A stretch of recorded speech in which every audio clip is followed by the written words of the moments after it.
Welcome to My Two Cents Worth with Ken Edmonds from kedmonds.biz. Today I wanted to talk to you about a subject that's really near and dear to my heart, and that's service metrics.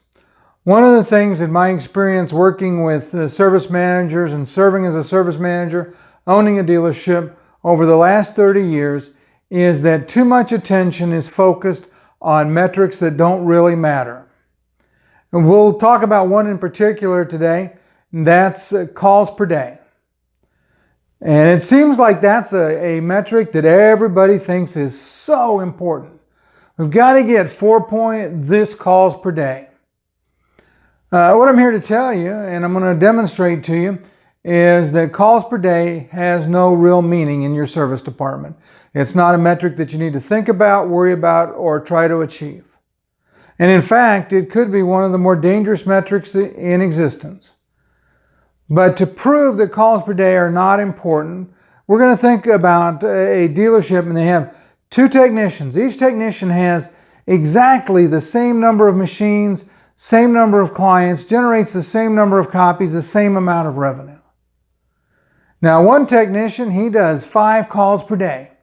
And so we think about it, it sounds like he's a real overachiever.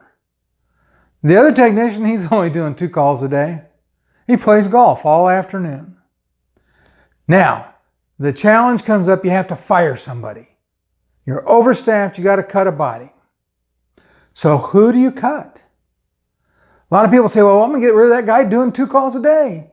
You know, he's only working half the time, I don't need him. But let's think about it.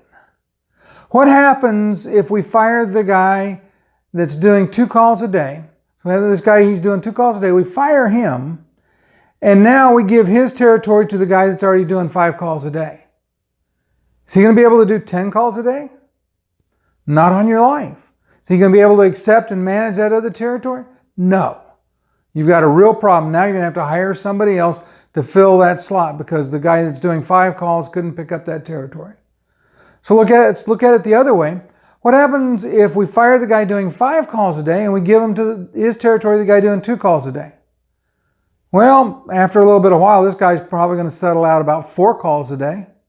And we don't really care because he's managing twice as much territory and volume and generating twice as much revenue as he was.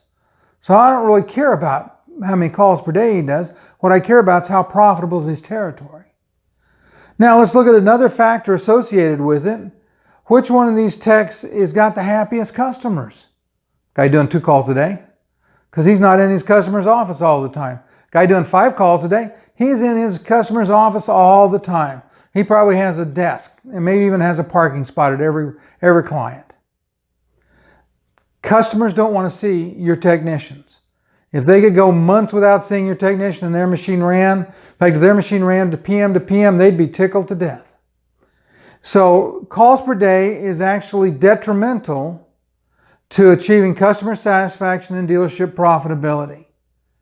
Like I said, it's one of those things near and dear to my heart. That's my 2 cents worth. For more information, you can look at my website. There's an article, Metrics That Matter, on kedmonds.biz.